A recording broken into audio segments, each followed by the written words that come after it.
Hola, hoy estoy en la aplicación de Volkswagen. En este video te mostraré cómo activar y gestionar el control de crucero.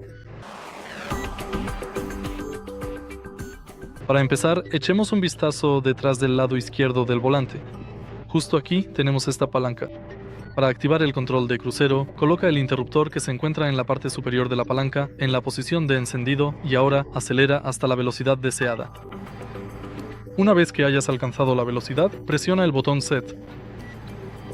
Ahora, puedes aumentar la velocidad presionando el botón de más, disminuirla presionando el botón de menos o pausarla cambiando a cancelar.